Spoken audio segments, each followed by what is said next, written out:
Assalamualaikum warahmatullahi wabarakatuh. Perkenalkan, nama saya Dimas Vigaruko Kusumadadik dari Prodi Teknologi Informasi kelas C, NIM 202101401111.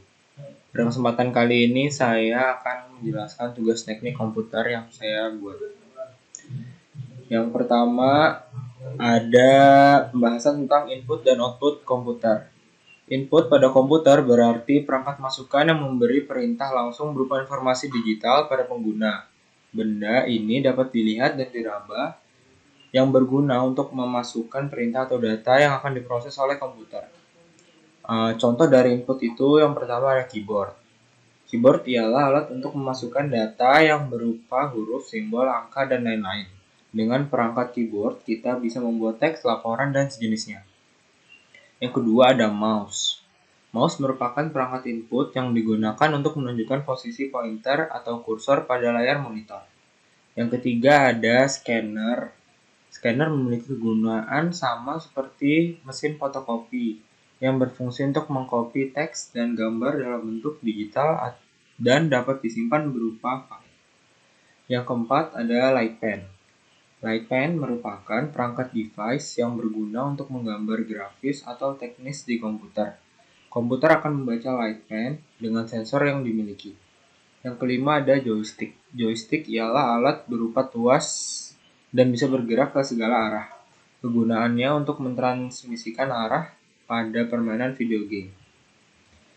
Lalu ada output. Output adalah piranti pada komputer yang dapat menghasilkan atau menampilkan keluaran output dari hasil pengolahan data. Data diolah oleh komputer lalu dikeluarkan berupa produk. Alat yang mampu menghasilkan produk dari olahan data komputer inilah yang disebut perangkat output. Contoh dari output itu ada yang pertama monitor. Monitor memiliki fungsi untuk menampilkan berbagai macam data. Data yang ditampilkan di monitor merupakan olahan sehingga menghasilkan gambar yang sering kita lihat di layar monitor. Yang kedua ada printer.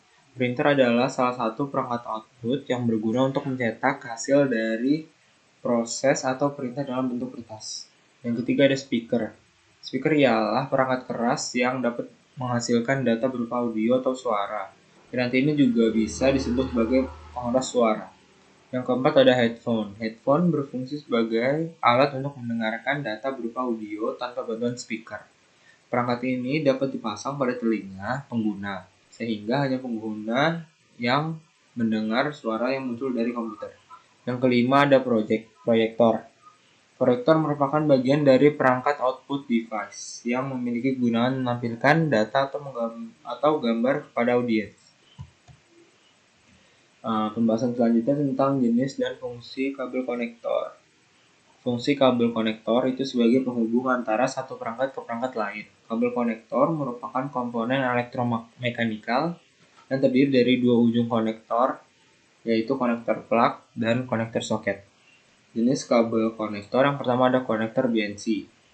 Konektor BNC merupakan konektor yang sangat umum. Adalah jenis RF konektor digunakan untuk terminating coaxial cable. Yang kedua ada konektor RJ. Adalah standar fisik jaringan baik konstruksi dan ring jack pola untuk menghubungkan telekomunikasi data. Yang ketiga konektor FC. Konektor jenis ini digunakan untuk kabel single mode dengan akurasi yang sangat tinggi dalam menghubungkan kabel dan transmitter maupun receiver. Yang keempat, konektor SC. Konektor ini digunakan untuk kabel single mode. Konektor ini menggunakan sistem cabut pasang. Yang kelima ada konektor ST. Konektor ini mirip dengan konektor BNC yang bentuknya seperti bayonet berkunci. Yang keenam, konektor biconic. Jenis konektor ini adalah jenis konektor yang pertama kali muncul untuk konektor fiber optik. Dan untuk penggunaannya sangat jarang sekali sekarang. Yang ketujuh ada konektor D4. Konektor D4 ini hampir sama dengan FC hanya berbeda ukurannya. Yang kedelapan ada konektor SMA. Merupakan pendahulu dari konektor ST yang sama-sama menggunakan penutup dan pelindung. Namun, dengan perkembangan ST konektor, maka konektor ST ini sudah tidak berkembang lagi penggunaannya. Yang kesembilan ada konektor LC. Konektor LC digunakan untuk penyebaran dengan kepadatan tinggi, di mana beberapa serat berhenti di dalam ruangan tertutup. Ke-10 ada konektor FDDI, adalah interface jaringan menggunakan kabel serat optik dengan kapasitas sampai 100 Mbps. Pembahasan selanjutnya tentang jenis kelebihan dan kekurangan RAM atau memori.